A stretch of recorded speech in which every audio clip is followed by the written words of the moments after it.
Буквально несколько дней осталось до встречи Нового года. Чтобы сделать этот момент еще более волшебным, мы со всей семьей наряжаем новогоднюю елку, ищем идеи для сервировки праздничного стола, продумываем новогоднее меню. Но все равно не можем представить встречу Нового года без селедки под шубой. Поэтому предлагаю вам 5 необычных вариантов приготовления этого салата, каждый который станет достойным украшением праздничного стола. Но перед тем, как начнем, поддержите меня, подпишитесь на мой канал и оставьте комментарии, что вы готовите на Новый год. Мне будет приятно. Первый вариант сельди под шубой, который я вам предложу, очень оригинальный. Можно отнести к закускам. Называется «Новогодние свечи». Первым делом нужно замочить быстро растворимый желатин в холодной воде. Набухает он очень быстро, буквально минут 5. Овощи я отварила заранее. Свеклу очистила. Свеклу нарезаю на небольшие кусочки. Перекладываю в чашу блендера и добавляю молотый кориандр, соль, лимонный сок и превращаю в пюре. Сейчас нужно распустить желатин. Для этого отправим в микроволновку на несколько секунд. Главное не перегреть. Можно распустить на водяной бане. Затем желатин добавляем к свекле, а также майонез и взбиваем до гладкой нежной массы. По необходимости добавить соль и лимонный сок. Пюре должно получиться приятного кисло-сладкого вкуса. Филе сельди измельчаем до состояния кубиков.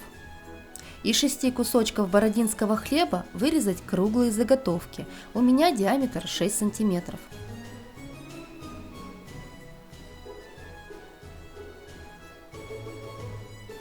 Так как у меня нет сервировочных колец, буду использовать канцелярскую папку. Файл не подойдет, он мягкий.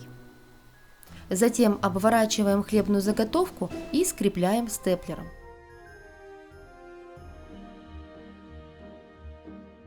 Затем выкладываем селедку в стаканчики.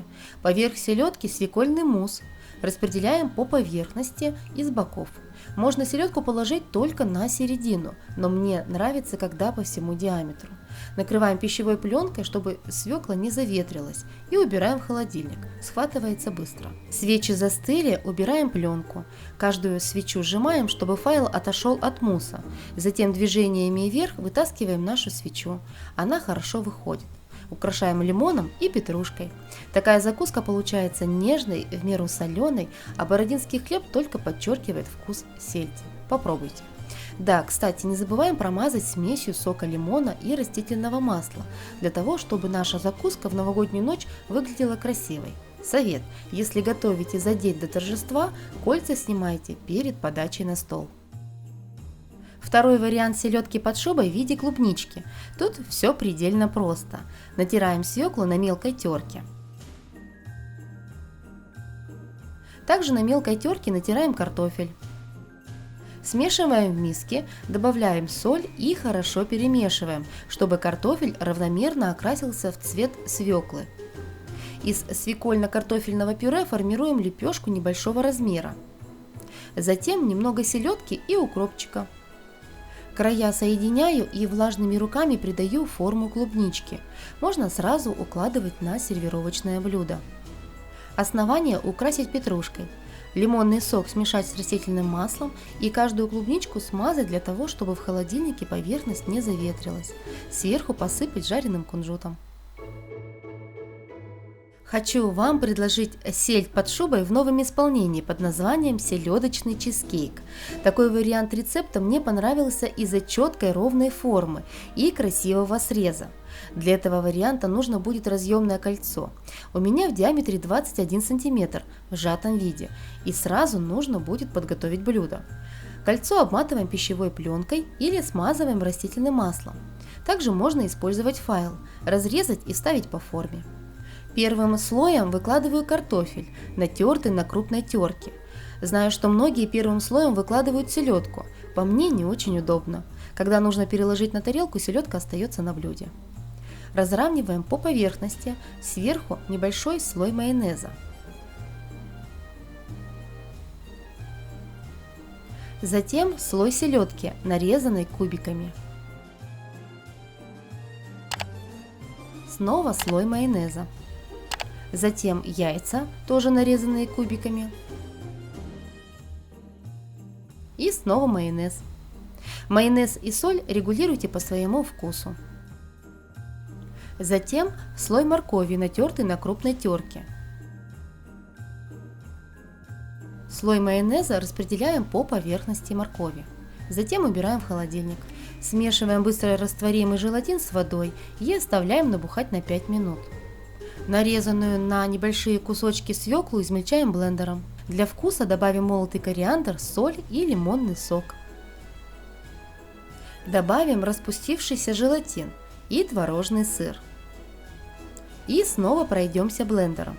Масса должна получиться однородной и приятного кисло-сладкого вкуса. Снимаем аккуратно кольцо, не повреждая слои, и расширяем до максимального размера, в идеале на 2 см, так легче будет работать. Если у вас есть диаметр больше, то лучше использовать его. Форму смазываю растительным маслом и устанавливаю обратно на блюдо. Затем выкладываю свекольный мусс.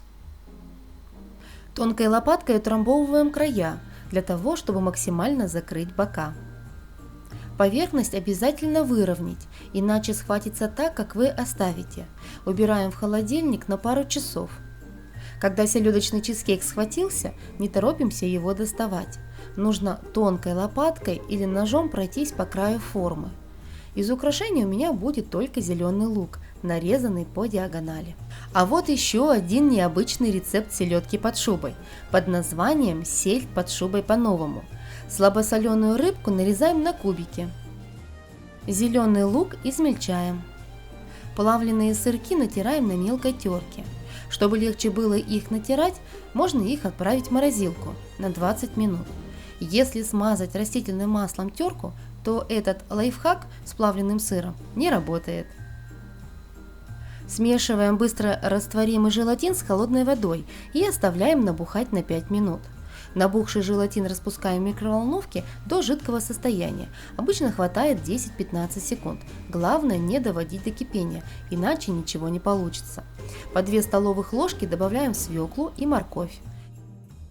В желатин добавляю сметану и майонез и хорошо перемешиваю до однородного состояния. Для этого рецепта буду использовать прямоугольную форму, желательно пластиковую. Если использовать стеклянную, то тогда нужно ее обложить пищевой пленкой. Сначала смазать растительным маслом поверхность, а потом максимально ровно распределить пленку.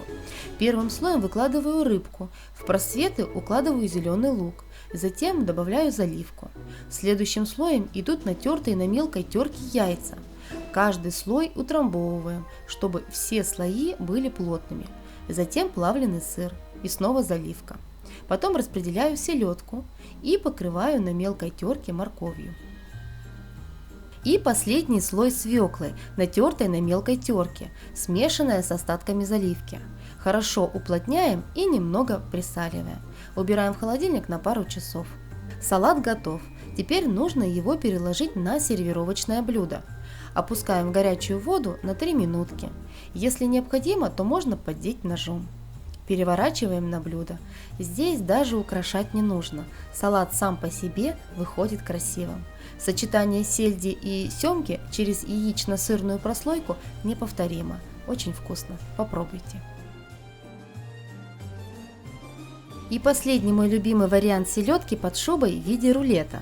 Немножко придется повозиться, но результат стоит того. Первым делом нарежем мелкими кубиками красный лук. Замаринуем его в уксусе с водой 1 к 1 и добавим сахар.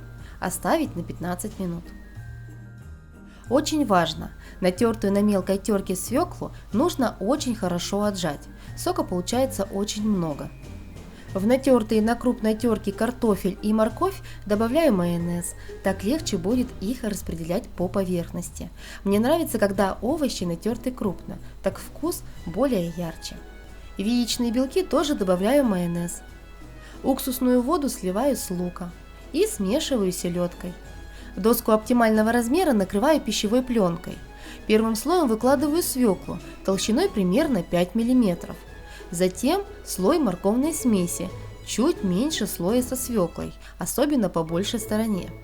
все слои около 5-7 мм. Затем слой картофеля с майонезом. Часто делаю селедкой под шубой в рулете, но здесь я переборщила. Сделала слой картофеля толстым, желательно тоже около 5 мм. Солим по вкусу. Затем слой яичных белков. Напомню, каждый слой меньше предыдущего. В середину укладываю селедку с луком. И поверх выкладываю желтки. Добавляю полоску майонеза. Затем края нужно между собой соединить, желательно внахлёст, но так как у меня картофеля больше, чем предполагалось, края рулета сомкнуть сложнее, но возможно, пленка в этом деле поможет. Если у вас так же получилось, как и у меня, ничего страшного, просто внизу будет шов и центр среза немножко сместится вниз. Когда рулет сформировали, концы закручиваем и отправляем в холодильник на пару часов, желательно на ночь. Рулет готов. Переворачиваю его вверх дном, срезаю края. Сверху накрываю блюдом и переворачиваю. Украшаю ниткой из майонеза и сметаны, так смесь не расплывется. Посыпаю зеленым луком. На следующий день пригласила гостей опробовать мои салаты. Кому-то пришлась по душе селедка по-новому, кто-то отметил свечи, ну а мне понравилось все. Можно брать любой по настроению. Кстати, однажды я делала селедку под шубой порционно, традиционные слои только в стаканах для виски. Очень эффектно смотрится. Друзья, спасибо за просмотр. Всем до новых встреч!